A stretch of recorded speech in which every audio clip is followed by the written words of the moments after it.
Good evening, you're watching News in English. I'm Sona Tumanyan.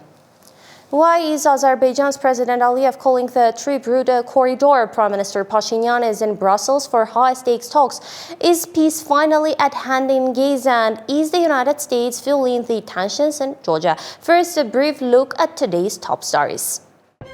Turkic State Summit. Is it a new platform to push the Zangezur corridor agenda? Pashinyan in Brussels. PM toots Washington meeting and deepening EU ties. What's the U.S. stake in the peace deal? An interview with the Armenian MP Sona Ghazarian. Victory and protests in Georgia. Is the U.S. escalating the situation? U.S. government shut down. What happened to the money and why is Congress paralyzed? Peace in Gaza. Is Trump the dove of peace once again? Yerevan turns 2,807. Ancient capital celebrates as a city to fall in love with. Azerbaijan is strategically reframing its controversial Zangezur corridor proposal as a vital international trade link, casting it as an essential component of the middle corridor connecting Asia and Europe. In a speech to the Organization of Turkic States, Foreign Minister Ceyhun Bayramov declared the route an inseparable part of a plan offering huge opportunities for regional connectivity. Why it matters? This move is calculated diplomatic effort to elevate a continuous bilateral dispute with Armenia into a pan-Turkic and geopolitical project. By linking the plan to the growing demand for trade routes that bypass Russia, Baku is seeking international legitimacy and increasing pressure on Yerevan. The leaders have particularly stressed the strategic importance of the development of the Middle Corridor international transport route, including the Zangezur corridor, noting that this will significantly contribute to the expansion of connectivity between the Turkic states, the increase of trade turnover, and the strengthening of intra-regional economic cooperation. Bayramov noted in his speech at the 12th summit of the Council of Heads of State of the Organization of Turkic States. The core of the dispute remains sovereignty. Azerbaijan seeks a seamless transport route through southern Armenia to its Nakhichevan exclave. Armenia rejects the term corridor, possibly because it could compromise its territorial integrity and control. Bayramov's framing signals Baku's determination to push its vision, ensuring the issue remains a central obstacle in peace negotiations. The 12th summit of the Organization of Turkic States has commenced in the city of Gabala, Azerbaijan. The main theme of the two-day summit is regional peace and security. The Organization of Turkic States is transforming from a platform for cooperation into a serious geopolitical center, and the growth of its international authority is gratifying. The foundation of this unity is our common historical roots and national spiritual values, which make us one family. Ilham Aliyev turns any public platform into another opportunity to exploit the theme of the 44-day war. For him, every speech is an occasion to label Armenia an occupier, to package his war crimes as a historic victory, and thereby to continuously fuel the atmosphere of animosity. As a result of our historic victory in the 44-day patriotic war of 2020, as well as the decisive anti-terrorist measures of 2023, the 30-year occupation of Azerbaijani lands was brought to an end. Despite this, while addressing Armenian-Azerbaijani relations, Ilham Aliyev emphasized the importance of the Washington Agreement, yet at the same time continued to call the road designated in the document as the Tripp the Zangezur corridor. Becoming a key transport hub between Turkey and Central Asia, Azerbaijan considers the opening of the Zangezur corridor to be the pinnacle of its achievements, serving as a new artery for the east-west and north-south routes. The most anticipated guest of the summit was Tayyip Erdogan, who, as he says, closely follows every development in the South Caucasus. And Erdogan's plan is to create an alphabet for all Turkic states in the near future. In reality, he plans to introduce the Turkish alphabet as the basis for the written language of these Turkic states. büyük dil modelinin geliştirilmesine We must accelerate the process of forming a common Turkic alphabet. Works about Tinggiz Idmatov and the Ugazname have already been published in the common alphabet, and a copy of each will be presented to every leader today. I also propose to establish December 15th as the Day of the Common Turkic Language. Also noteworthy was the presence of Hungarian Prime Minister Viktor Orbán, the bad boy of the European Union, who, despite having no connection to the Turkic world, was warmly welcomed at the summit and did not hold back on compliments himself. hogy a közép-ázsiai térség Unlike in Europe, here there are no wars, no illegal migration, and no pressure on family values. Europe lacks development and mutual respect, whereas you have that here. Strong leaders have gathered here today. Unconditional support for Azerbaijan was also expressed by Ersin Tatar, the president of the self-proclaimed Turkish Republic of Northern Cyprus, which is recognized only by Turkey. He called İlham Aliyev brother. bu zirvenin ortak tarihine altın harflerle yazılmış I thank my brother, Ilham Aliyev. Azerbaijan's victory is a victory for justice and for the great Turkic world. We have always been and will always be by Azerbaijan's side in its just struggle. Today, we are forging our common future. The Organization of Turkic States is a modern manifestation of pan-Turkic ideology with roots tracing back to the concepts of Alparslan Türkeş, the founder of the Grey Wolves political military nationalist organization. His ambitious goal of 6 states, 1 nation has tactically transformed into the formula 1 nation, 2 states, the manifestation of which is the Turkey-Azerbaijan tandem. The main implementer of this strategy is Tayyip Erdogan, who strives to become the new Ataturk not only for Turkey but for the entire Turkic world. The organization is the tool for realizing this grand objective, through which Erdogan is trying to extend the Turkey-Azerbaijan model to other Turkic states, with the ultimate goal of creating a powerful, unified political military pole led by Ankara. Monica Hayroyan, ReOpen Media. And now, Armenian Prime Minister Nikol Pashinyan has publicly and forcefully rejected the term Zangezur corridor, stating unequivocally that such language does not exist in any internationally mediated agreement signed with Azerbaijan. Speaking at the Parliamentary Assembly of the Council of Europe on September 30, Pashinyan directly addressed the contentious terminology that has become a major sticking point in peace negotiations. He advised all parties interested in the normalization process to read the document signed in Washington on August 8. I advise everyone to read the document and find out that such a phraseology simply does not exist, Pashinyan told the Assembly. He further asserted that such a formulation does not and cannot exist in any mutually agreed upon document between Armenia and Azerbaijan. The Prime Minister framed the issue as a matter of national sovereignty, adding that no external actor can name a territory within Armenia's borders without its consent. No one can name a territory within Armenia if it is not accepted by the Republic of Armenia, he concluded, drawing a clear and red line against the narrative frequently promoted by Azerbaijani and Turkish officials. Armenia's newly appointed ambassador to the United States is already engaging in high-level talks, meeting with a top State Department official to discuss the implementation of the crucial Trump-Tripp initiative. The ambassador met with Under-Secretary of State for Political Affairs Alison Hooker, who reaffirmed Washington's commitment to the agenda of establishing peace and regional cooperation in the South Caucasus. While the meeting signals active diplomacy on a key regional project, further substantive details from the discussion have not yet been released beyond the formal diplomatic statement. And in parallel reality, Armenia's parliament, in a session attended only by the ruling party, has passed a contentious declaration on the establishment of peace between Armenia and Azerbaijan, a move immediately condemned by opposition factions as a humiliating act of capitulation. The declaration, authored and approved by the Civil Contract Party on October 2, was passed with 64 votes in favor and 2 abstentions. Lawmakers from the ruling party applauded its adoption. Haik Gonjorian, leader of the Civil Contract faction, argued the declaration was a necessary step for the parliament to formally support the peace process, stating that the peace between the two nations has already been established. However, the session was boycotted by both the Hayastan, Armenia, and Pativunem, I Have Owner opposition blocs, who released scathing critiques of the document. The Hayastan alliance slammed the declaration for failing to include critical demands, such as the withdrawal of Azerbaijan Azerbaijani forces from sovereign Armenian territory, the immediate release of Armenian prisoners of war, and the right of safe return for the Armenians of Nagorno-Karabakh. Similarly, the Pativunan faction described the document as a product of geopolitical adventurism and unilateral concessions, highlighting the strange timing of the declaration while Azerbaijan's president continues to speak from a position of strength. This event starkly illustrates the deep political schism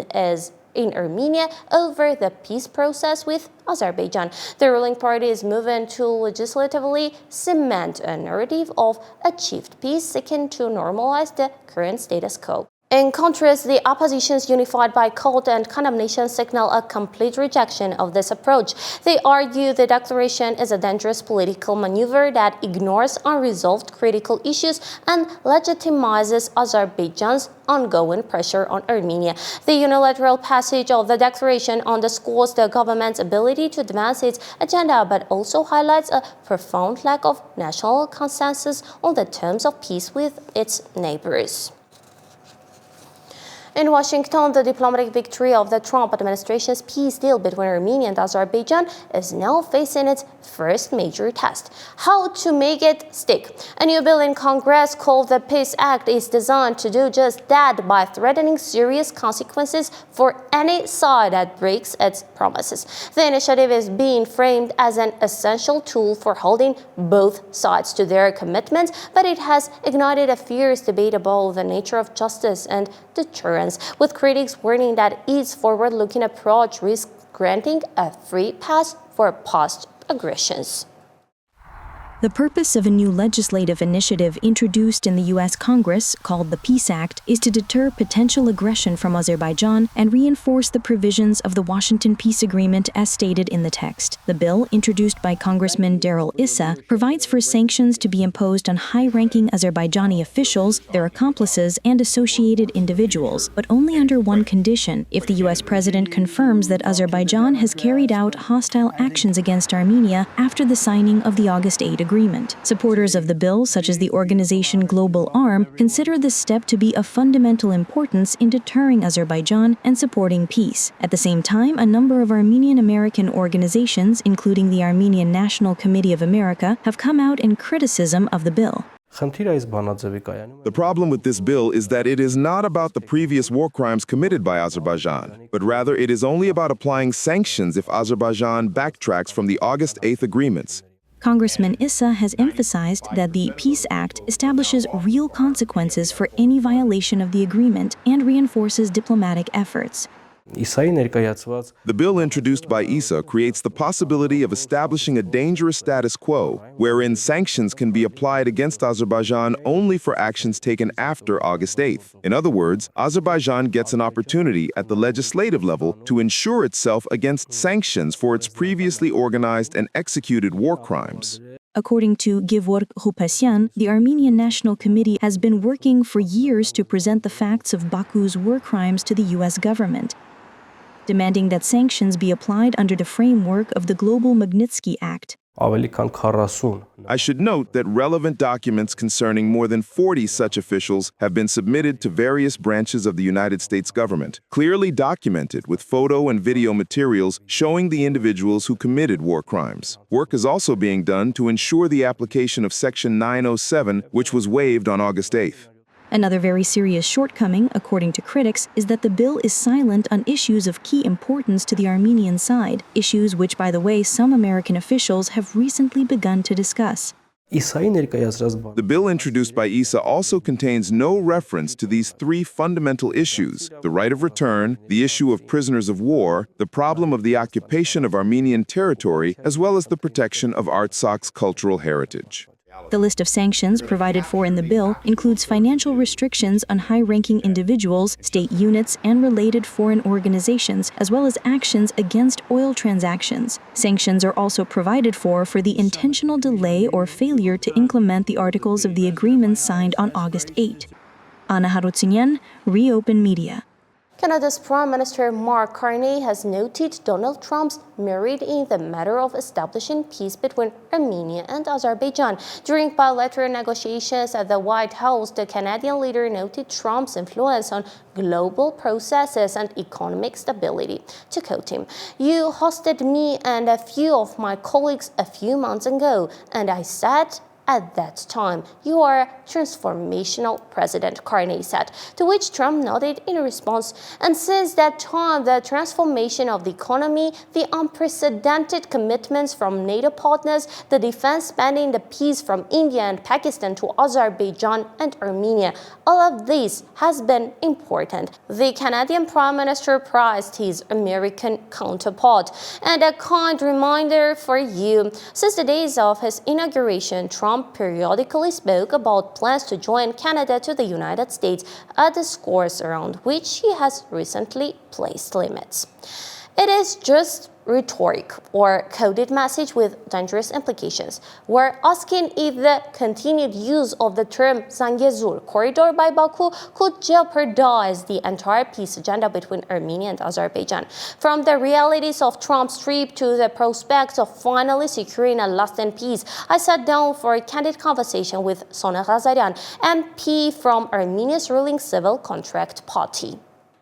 Zangezuri Միջանցք The Zangezur corridor. This expression exists in our lives, and it comes perhaps surprisingly, perhaps not, from Azerbaijan. Recently, during the gathering of Turkic-speaking states in Gabala, it was a classic platform where both Aliyev and the foreign minister once again brought forward the term Zangezur corridor. First, Bayramov said what significance this trip has in the region, calling it a corridor. Then, Aliyev called it a corridor, east, west, north, south, within the framework of a transport hub. Do you see a hidden message here, or a danger in general? What is this? First of all, I must sadly note that the term Zangezur corridor has appeared on our agenda, so to speak, on the domestic political agenda, also thanks to the opposition, because you know that the authorities reject the so-called term Zangezur corridor, and we have proposed to the public, to the international community, the term crossroads of peace, which implies unblocking under our sovereignty and jurisdiction.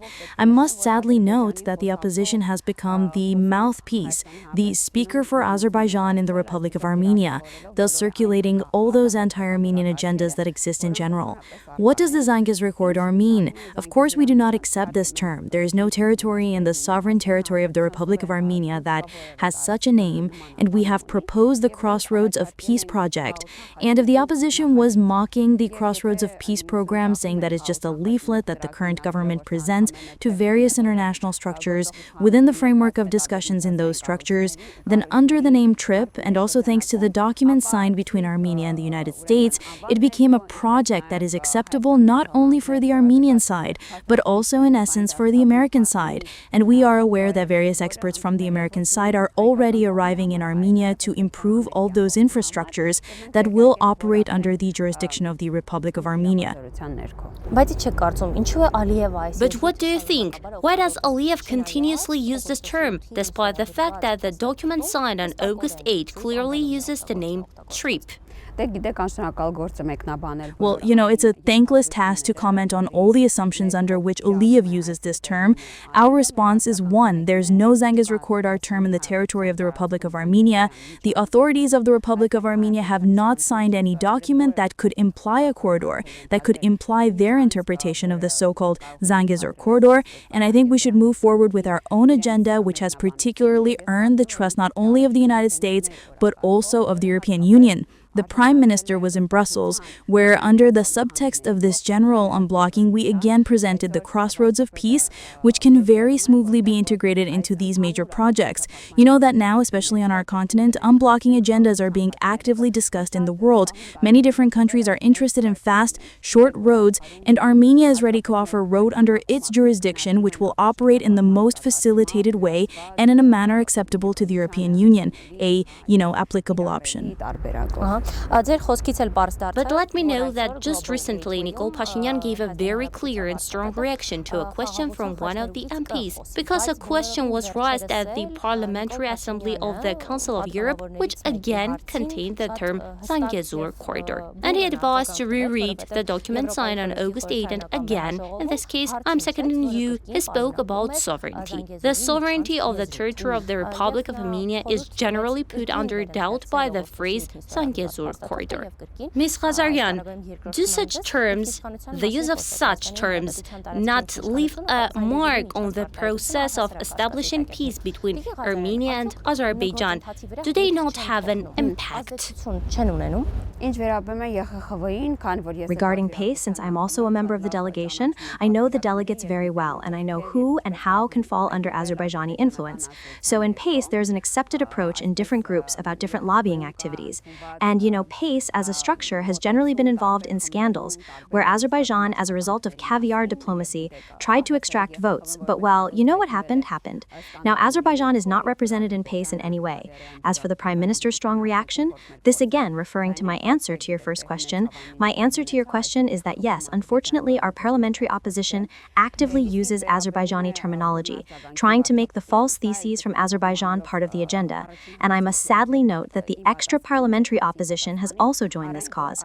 You may recall how they were demonizing the peace treaty, falsifying it, claiming that there is some clause in the peace treaty that could cast doubt on our sovereignty, then trying to pretend that after returning from the United States, the Prime Minister is hiding something from the yet unpublished Armenia-US document, that there might be talk of a corridor there too. But after the declassification of all the papers, documents, it becomes clear that the opposition simply hoped that the current government might concede something from our sovereign territory, thus trying to come to power through their well-known anti-constitutional methods.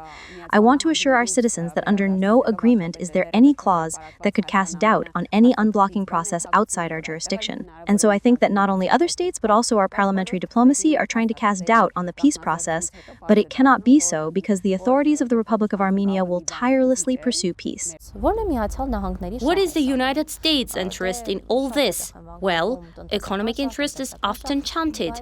Economic interest, but isn't there a political component here? Because it turns out, perhaps, that the United States is trying to take on Russia's role in the region as a peacekeeper. And secondly, the United States is trying to get closer to Iran's borders. Is the economic component dominant here?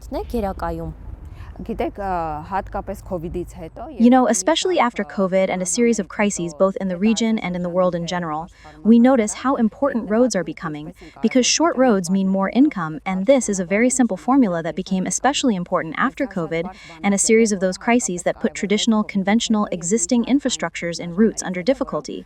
And Armenia, during that time, proposed its own territory.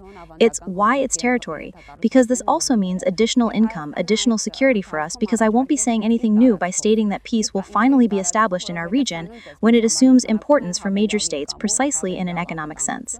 That is, Armenia proposes not to be a wedge in the region, but to become, so to speak, the lungs that will ensure the breathing of the entire region. And I think that as a result of the active work of Armenian diplomacy, this is finally becoming a reality. The interest of the United States, perhaps they can best present it themselves, but there are projects where our interests and those of the United States coincide, and we should work there. As for Iran, you know that after the announcement of the Tripp, the highest-ranking officials from Iran came to Armenia, a series of agreements and contracts were signed on cooperation in various fields, and I think that it also stems from Iran's interest because both the Russian Federation and Iran, getting a very long road, will benefit from the Crossroads of Peace project, as will our other two neighbors. And I think that one should not look for contradictions here. One should work in such a way that the region becomes peaceful and we can get the maximum from that peace. Peace. This is also a word whose use is subject to speculation. The Prime Minister of the Republic of Armenia notes that peace has come. Peace is here and now. A response is heard. Where is the peace if, in essence, that document has not been signed? There is an initial document. What substantive basis, position would you express here?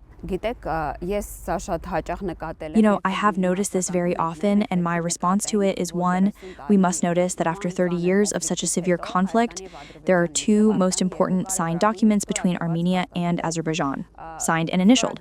But I want to draw your attention to the fact that for the first time, the Armenian parliament ratified the existing protocol for delimitation and demarcation between Armenia and Azerbaijan, which perhaps did not receive the attention I would have liked it to. Why do I say this? Because, after the existence of this conflict, having a negotiated and ratified document is a very big achievement, and they tried in every way to devalue this document. But what did we get from it? We got the Alma-Ata Declaration as a basis for our delimitation and demarcation.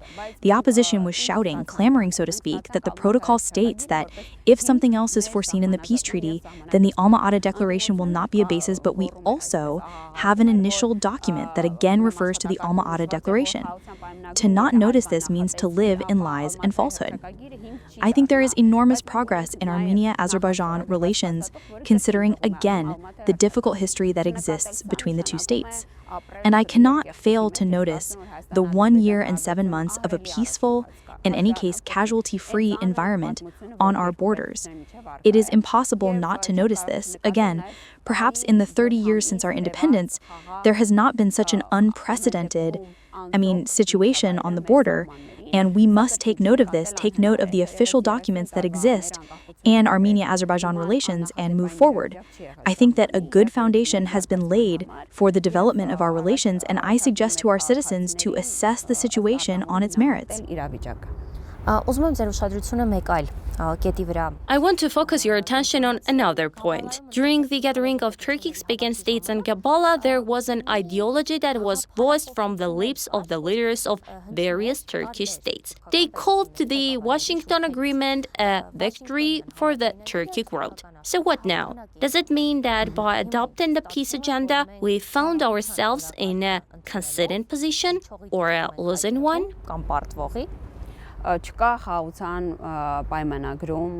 There is no clause in the peace treaty, there is no clause in the August 8 declaration that could be described as a capitulation for Armenia, a concession for Armenia, because in essence we have maintained all our red lines. And I want to remind you what they were. They are the territorial integrity of the Republic of Armenia, based on the Alma-Ata Declaration, and the unblocking under our jurisdiction. There is no step back from the Republic of Armenia in the process of achieving these agreements. And I want us to learn to rely on our official red lines and the negotiations within their framework. Because, so to speak, it is common in Armenia to try to describe the process as a concession, by the opposition. But again, in the peace treaty, exclusively all points concern both sides, meaning there is no point that implies a concession of something for one of the sides. And when someone tries to call the peace agreement, for example, a capitulation, then that should equally mean that it is also for Azerbaijan, because all points of the peace treaty will apply to both states. For example, the withdrawal of third forces, the waiver of claims. And I believe that all these agreements are about putting an end to a conflict mentality and directing our gaze towards the future, towards peace. Today it became clear that members of the National Assembly's civil contract faction are going to Turkey. The matter concerns participating in the work of the OSCE PA autumn session in Istanbul from November 16 to 20. Is this a step forward? Because everyone will have noticed that recently there have been visits to Baku, visits to Istanbul. Our NSS had visited Baku, and now our delegation is going to Istanbul. Well, of course it is conditioned by the realities the session will be there, but in any case, how would you assess it? Because usually you are also included in the composition of this delegation. I am not included in the OSCE, other colleagues are included now, but I must note that, of course, within the framework of parliamentary diplomacy, we inform each other about the progress, about the talks, but I want to remind you that the OSCE delegation had already met with the Turkish delegation during the previous session, meaning there are active contacts in this regard, and I see no reason why our delegation should not have gone to Turkey, especially when it comes to participating in the regular session of an international structure. We essentially have discussions, perhaps not as active as desired in various PAs, But of course there are contacts, and those contacts are aimed at one thing, creating a new mood in the region, carrying out corresponding activities. And the most important thing for me is that we have a direct conversation, especially with our Turkish colleagues, and present the situation to them, not as other colleagues, representatives of other states might see it, but as the Armenian position is, the Armenian information is, because I believe that we do not need intermediaries, especially in conversation with our neighbors. Clashes have erupted in the Georgian capital of Tbilisi, where protesters breached a fence at the presidential palace during tense local government elections. Police responded with water cannons and tear gas after demonstrators entered the courtyard of the Erbiliani Palace. The incident was quickly condemned by former President Salome Zurabishvili, who called the storming a hoax and the staging by the regime intended to discredit the protest movement. The political crisis stems from the contested 2024 parliamentary elections won by the ruling Georgian Dream Party. Zurabishvili, along with the opposition, does not recognize those results for the subsequent election of new president Mikhail Kevalashvili and continues to view herself as the country's legitimate leader. The protests coincided with the re-election of Tbilisi's incumbent mayor Gaha Kaladze, a prominent figure from the ruling Georgian Dream Party, further solidifying the party's grip on power. Following mass protests, clashes near the presidential residence, and dozens of injuries after the elections in Georgia, the capital city of Tbilisi was relatively calm on Monday. The local elections in neighboring Georgia took place in a highly tense atmosphere. While the ruling Georgian Dream Party declares victory, the European Union and international human rights organizations speak of a deep political crisis, unprecedented human rights violations, and the suppression of dissent. At the same time, voter turnout in these elections was the lowest in history since 1991, and in many electoral districts, only the ruling party had nominated a candidate. The two largest opposition alliances had boycotted the elections. In Tbilisi, the clashes on the evening of October 4th began after a group of protesters who had moved from the parliament building to the front of the presidential residence tried to storm the residence. The police used pepper spray and water cannons. Prime Minister Irakli Kobakidze called this an attempt to overthrow the constitutional order and accused the European Union of interfering in Georgian politics. I want to remind everyone that no one will go unpunished. We now have more resources to identify provocateurs than we had last year or in previous years, so more people must be prepared to face the consequences. Georgi Enteradze, a defense and security researcher at the Georgian Analytical Center, GeoCase, told ReOpen that the opposition is not acting in an organized manner, and that he, like many others, went to the October 4 protests spontaneously, and then they didn't understand what was happening. Initially, for the majority, including myself who had gathered there was no particular expectation that something had to change or end on that day. However, no one knew about the organizers' plans, and what we should expect was also completely unclear. But it was obvious that the step the organizers took was neither coordinated nor did people know about it.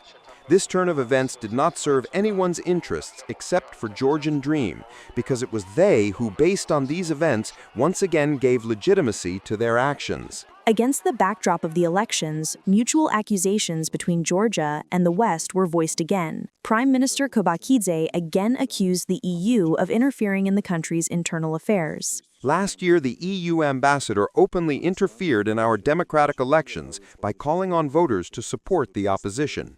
Let's not forget that the EU spokesperson also publicly supported the protests. The European Union's response came quickly. Senior EU officials not only condemned the authorities' actions, but also stated that electoral violations are incompatible with the status of an EU candidate country. At the same time, the EU finds elections held without observation missions, including without the OSCE and local observers, to be unacceptable. Statement by EU High Representative Kallas and Commissioner Kallas. The European Union firmly rejects and condemns the disinformation regarding the EU's role in Georgia and condemns the personal attacks against the European Union's ambassador. We asked the Georgian analyst about the purpose of these events. Is it a struggle for power or more a confrontation over changes in foreign policy course? First of all, these people are fighting for two things: the release of political prisoners and for early parliamentary elections, which must be held under normal conditions. The main demand here is not the Georgian dream must leave, although those sentiments also exist. People are demanding fair elections that must truly reflect the will of the Georgian people. This is the main demand. Against this backdrop, the ruling Georgian Dream Party, which critics say is controlled by its founder, billionaire Bidzina Ivanishvili, has frozen negotiations for EU membership. The government denies accusations of being pro-Russian, describing its policy as balanced.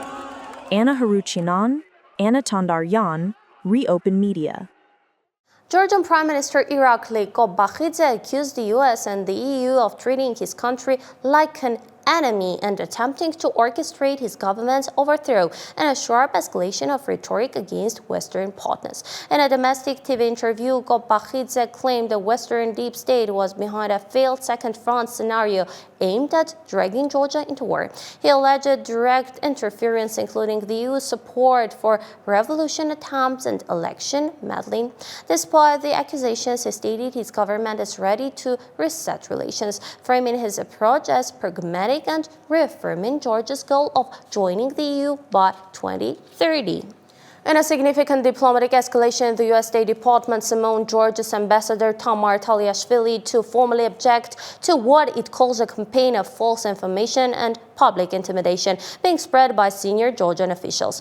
The head of Georgia State Security Service, Mamuk Dinaradze, along with pro-government media, publicly claimed the U.S. was funding radical revolutionaries in Georgia. They specifically alleged these funds were being channeled from Thailand.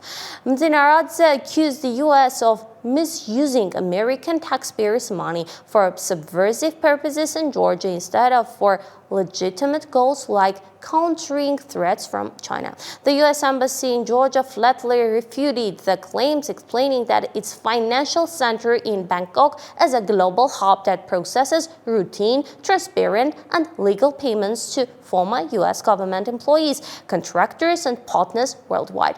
By summoning the ambassador, Washington has moved beyond statements to formal diplomatic action. The State Department expressed deep concern that Georgian officials are reinforcing a false narrative that has led to a campaign of public intimidation and harassment based entirely on misinformation. This incident is a direct manifestation of the broader conflict. The Georgian government's accusation aligns perfectly with its narrative of a hostile Western deep state trying to orchestrate a coup.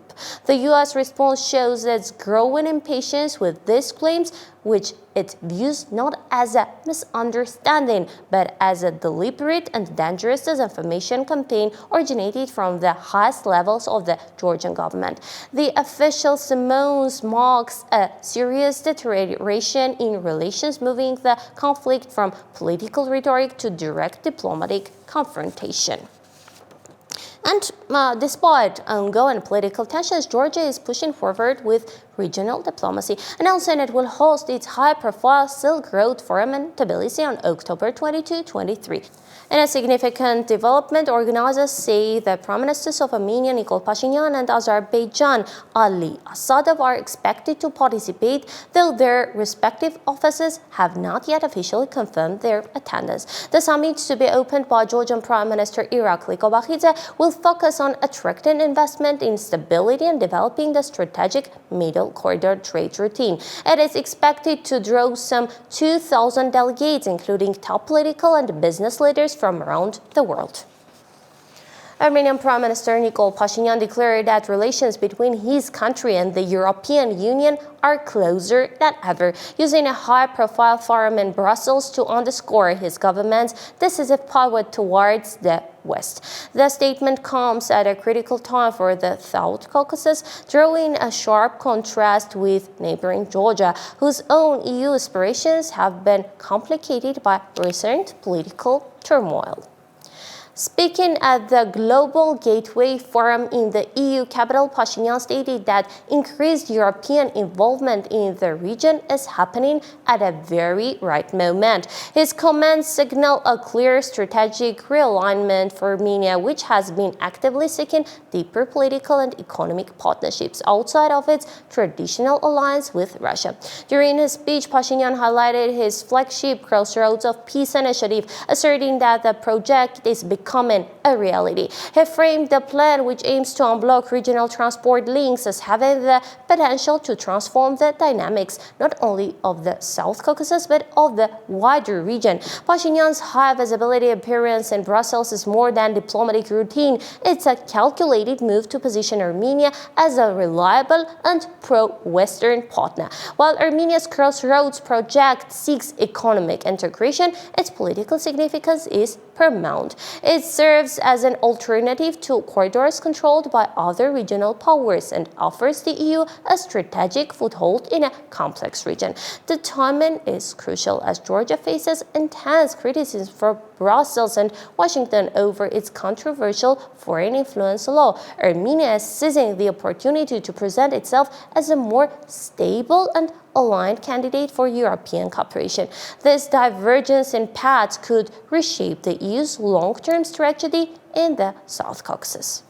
During the Washington Peace Summit of August 8, with the support of President Trump, Armenia and Azerbaijan, among the others, reached an agreement on opening of the regional infrastructures based on the principles of territorial integrity, sovereignty, inviolability of borders, jurisdiction, and reciprocity.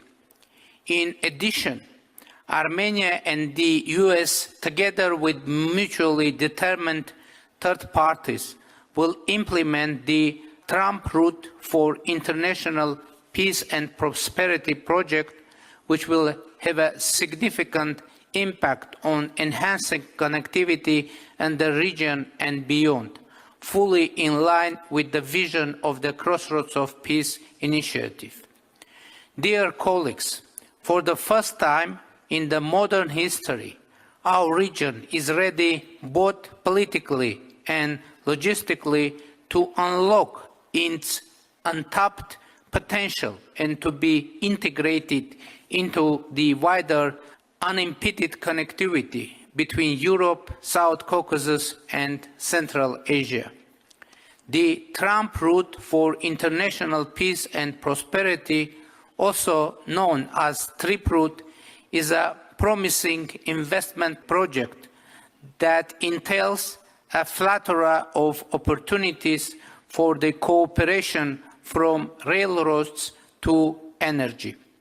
The Armenian government is establishing a new department within its Ministry of Foreign Affairs dedicated specifically to European integration, a move that highlights the country's deepening pivot towards the West.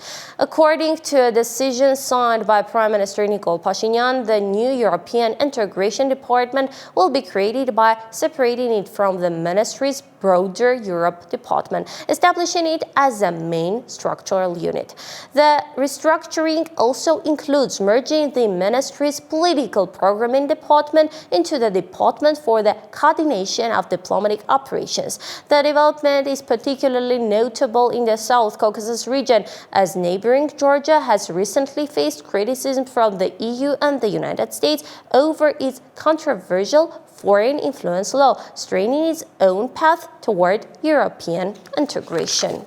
And the United States government officially shut down early Saturday morning, greening federal operations to hold and furlough hundreds of thousands of workers after lawmakers in a deeply divided Congress failed to pass a last-minute funding deal. The shutdown marks a dramatic failure of political negotiation, triggered by a bitter partisan standoff over healthcare subsidies. Democrats have demanded that any spending bill include an extension for the subsidies, while Republicans insist the issues must be handled separately. A late-night meeting at the White House failed to break the deadlock, with both parties emerging to publicly blame one another for the crisis, leaving the nation with no clear timeline for when its government would fully reopen. As of 12:01 a.m. on October 1st, the United States government is officially in a shutdown, a cessation of work. The hands on the executive branch's work clock stopped when Republicans and Democrats in Congress failed to reach an agreement on continuing government funding. As a result, hundreds of thousands of government employees have been sent on unpaid leave, furloughed, and the work of several federal services has been suspended. The cause of the crisis is political. Democrats insist that any funding bill must include an extension of healthcare subsidies, while Republicans demand that these two issues be considered separately. After a meeting at the White House, both sides blamed each other for the impasse. This is day 2 of Donald Trump's shutdown, but it's day 256 of the chaos that the Trump presidency has unleashed on the American people. Republicans have shut the government down because they don't want to provide health care to working class Americans. House Democrats continue to be here, on duty. House Republicans are on vacation. For Democrats, the issue of healthcare benefits is not just a budgetary item, but a vital concern for millions of citizens. Hakeem Jeffries warns that the Republicans' uncompromising position will put ordinary Americans under financial strain. And over the next few days, what you're going to see is more than 20 million Americans experience dramatically increased healthcare premiums, copays, and deductibles because of the Republican unwillingness to extend the Affordable Care Act tax credits. 5, 4-stage engine start. The government shutdown has also paralyzed the work of the American Space Agency, NASA. Out of more than 18,000 NASA employees, 15,000 have been sent on unpaid leave. Only a minimal staff remains to handle vital operations, such as ensuring the safety of the International Space Station and monitoring weather satellites. President Trump seems prepared to use the shutdown as a pressure tactic. He has not only refused to rule out, but has also threatened layoffs of federal employees and the cancellation of projects important to Democrats. Well, there could be firings, and that's their fault, and it could also be other things. I mean, we could cut projects that they wanted, favorite projects, and they'd be permanently cut. So you could say, a lot of people are saying Trump wanted this, that I wanted this closing, and I didn't want it. But a lot of people are saying it because I'm allowed to cut things that should have never been approved in the first place, and I will probably do that. But aside from the political rivalry, the shutdown has real tangible consequences. The president of the Federal Employees Union warns that this situation disrupts the work of government agencies and makes it difficult to recruit new professionals. Federal employees make 25% less than people in the private sector doing the exact same jobs, which puts the federal government at a real disadvantage. But increasingly, with this administration, I think people have seen that they are not showing respect to the federal workforce. They're insulting them, intimidating them, firing them, just messing with them in all kinds of ways. The halt in the publication of economic data has made investors cautious. However, amidst the uncertainty, demand for safe haven assets, particularly gold, has surged, with its price reaching a record level. Against the backdrop of this internal political struggle, where the parties accuse each other of endangering the country, President Trump talks about his future plans. Do I have big plans? Yeah, I have big plans. I want to survive. That's one of my big plans. You look at what's going on, it's crazy. The rhetoric that these crazy Democrats are using is very dangerous. They've made politics very dangerous. The Trump administration plans to mobilize up to 1,700 National Guard soldiers in 19 states to support the operations of Immigration and Customs Enforcement, ICE. The troops are to be primarily deployed in Republican-controlled states like Tennessee, Texas, Florida, and Louisiana, but Trump has also threatened to send troops to major Democratic cities such as Chicago and New York due to a rising crime. Deployments have already occurred in Los Angeles and Washington. Amid these legal disputes, the Trump administration has also decided to send troops to Portland, Oregon, under the pretext of protecting federal immigration facilities from, in his words, domestic terrorists. This has provoked a sharp reaction from state authorities who have filed a lawsuit challenging the president's decision. We do not need or want federal troops in Oregon stoking fear, creating conflict, and frankly escalating a situation that is under control. Any federal takeover with military troops in our state is a threat to communities across Oregon. It violates our right to govern ourselves. It interferes with local law enforcement's ability to fulfill their mission. And frankly, it drains taxpayer resources that could be better spent elsewhere. And again, I communicated that to the president directly. Oregon is our home. It is not a military target.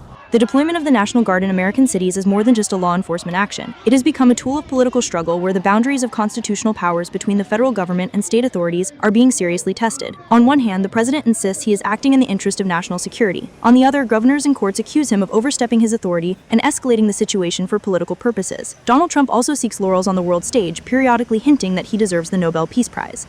Well, winning the Peace Prize for Donald Trump is absolutely out of the question. And the reason is mainly because he is supporting, he says he hates seeing people being killed, but now he's supporting the ongoing genocide in Gaza. French President Emmanuel Macron clarifies that this year the path to the Peace Prize passes through one point, ending the war in Gaza. The Nobel Peace Prize is only possible if you stop this conflict and we can finally reopen humanitarian aid routes, save the lives of children, women, and the elderly. Four U.S. presidents have received this award: Theodore Roosevelt, Woodrow Wilson, Jimmy Carter, and Barack Obama, all for their contributions to international diplomacy. The world's attention will soon turn to Oslo, where the winner of the Nobel Peace Prize will be announced on October 10th. Nobel experts almost unanimously assert that Trump cannot win, as his policies dismantle the international order that the Nobel Committee seeks to protect. However, regardless of who receives the medal and the $1.2 million, this topic will likely remain a subject of political speculation for Trump. And today's reality is that the president who speaks of peace is embroiled in a crisis that, for the second time during his administration, has paralyzed the work of his own country's executive branch. Anna Hartunian, ReOpen Media. On the second anniversary of the Israel-Hamas war, new ceasefire talks in Egypt finally brought peace. The conflict began 2 years ago with the Hamas-led attack that killed approximately 1,200 people in Israel and saw 251 taken hostage. The subsequent Israeli military offensive has devastated the Gaza Strip, killing more than 67,000 Palestinians and wounding 170,000. A fragile yet palpable sense of optimism has swept across the Gaza Strip following the announcement of a phased peace agreement with Israel, triggering spontaneous street celebrations that underscore the deep yearning for an end to decades of conflict. The scenes of signing and dancing represent the first widespread public expression of hope in the enclave in recent memory, marking a pivotal moment in the region's volatile dynamics. However, the most politically startling element of this popular outpouring is not the celebration itself, but the figure to whom much of the prize is being directed. In a profound historical irony, many residents were heard blessing American President Donald Trump. This development presents a complex new reality for diplomats and analysts, as a leader once widely condemned in the Arab world for his pro-Israel policies is now being held as a peacemaker by Palestinians on the ground. Gaza residents have taken to the streets to celebrate the signing of the first phase of the peace plan with Israel. People are singing, dancing, and blessing Trump. There is also a celebratory mood in Israel. I want to thank President Trump for bringing this amazing victory. That's the name for it. That's a victory. He deserves a Nobel Prize for this, a Nobel Peace Prize for making this amazing deal. And we're waiting for the next few days to see the hostages actually coming back alive. That will be, I think, the happiest day that we've had since October 7th. However, the enclave's civil defense reports that Israel has continued to launch rocket strikes despite the peace agreements reached. I'm very optimistic today about the news we heard yesterday that the negotiations were successful. After several rounds of negotiations failed, the negotiations this time were successful. We are very happy, and we hope the war would end and we return to our homes and to the places we used to live in. We hope we return to what it was like before October 7th, for life to return and peace to prevail. On Wednesday, Israel and Hamas finally agreed to the points of the first phase of U.S. President Donald Trump's Gaza plan, an agreement on a ceasefire and the release of hostages. Hamas called on Trump and the guarantor countries to ensure that Israel fully implements the ceasefire. We say very clearly, we want this aggression to stop. If the aggression does not stop, then why should Hamas, specifically, return the hostages? What kind of rational or irrational person would give up a strong card in their hand while the war is ongoing? For now, it is unclear who will govern Gaza after the war ends. Trump's initial 20-point plan envisions the participation of the Palestinian Authority, but only if the body undergoes serious reforms. Days ago, the name of former British Prime Minister Tony Blair was circulated in the American press as a temporary governor of Gaza. Before the signing of the ceasefire agreement, delegations from Egypt, Qatar, Turkey, and Hamas met in Sharm el-Sheikh. After reaching an agreement with the Palestinian movement Hamas on the release of hostages, Israeli Prime Minister Benjamin Netanyahu spoke with Donald Trump, inviting him to address the Knesset. On October 7, 2023, Hamas militants abducted 251 people. Some were exchanged, dead or alive, for their prisoners or in exchange for a temporary ceasefire. Now, 48 hostages remain in their hands, of whom 28 are presumed to be alive. 2 years in captivity already, 2 years of starvation, without food, without water, without vitamins, without medical supervision, daily humiliations, all day long. I am sure that we will bring him back, and difficult work awaits us, a lot of work. We are waiting for that moment. I am waiting for it with all my heart. The main hero of the difficult Hamas-Israel agreement, Donald Trump, recalled his phone conversation with Netanyahu after the announcement of the agreement on the release of hostages and a ceasefire for Gaza, hinting that he had accomplished the impossible. I strongly urge all concerned parties to fully adhere to the terms of the agreement. All hostages must be released with dignity. It is necessary to ensure a permanent ceasefire. Military operations must be stopped once and for all. The main hero of the difficult Hamas-Israel agreement, Donald Trump recalled his phone conversation with Netanyahu after the announcement of the agreement on the release of hostages and a ceasefire for Gaza, hinting that he had accomplished the impossible. I spoke with Bibi Netanyahu a little while ago. He called and said he can't believe that everyone loves him now. I said it's more important that they love Israel again. By the way, a photo has appeared in the media of when Secretary of State Marco Rubio informed Trump about the peace agreement on Gaza. The note he gave the president read, "It is necessary to immediately approve the social media post to be the first to announce the deal." And Trump did just that. Ani Harutinian, ReOpen Media. A beloved local song insists that Yerevan is not a house or a building. Yerevan is us. This weekend, that sentiment is the vibrant beating heart of a citywide celebration as Armenia's ancient capital marks its 2807th birthday. But this is no ordinary civic anniversary. Under the deeply personal banner "City to Fall in Love With," the festivities are an open invitation to romance with Yerevan itself. The theme captures a truth cherished by its residents, one echoed in the lyrics of another local artist, Forsh, who famously sang that the recipe for Yerevan was simple. Give the stone some sun and a little love, and you will have our Yerevan. For locals, this year's celebration is a call to a deeper connection. It's a reminder that to truly love the city is not just to post its beautiful photos online, but to care for it intimately. It means knowing its every stone and bush not as a passing tourist, but as a devoted partner. To hold the map of its streets not on a screen, but etched in your memory. It is, as many here would say, to know the city as well as you know yourself. This weekend, that love is on full display. The Yerevan municipality has orchestrated a symphony of events designed to let citizens and visitors embrace the city spirit. On Saturday, October 12th, the iconic Charles Aznavour Square will come alive with the sound of cherished and popular songs. Throughout the day, pockets of the capital will transform into festive hubs featuring a lively children's zone, an open-air sports town, and spirited wine and beer festivals that fill the air with cheer. The celebration will reach its crescendo with a grand gala concert in the heart of the city, Republic Square, beginning at 9 p.m. As the music swells, the night will be crowned with a brilliant fireworks display, a dazzling tribute to a timeless city that continues to capture heart. And in case you thought we had forgotten about the Nobel Peace Prize and its most ambitious contender, of course we haven't. Join us next week as we follow the trail of one of the world's most prestigious awards and take a deep dive into the case for its most talked about nominee. This much for this week. Stay informed with ReNews. I'm Sona Tumanyan. Good night.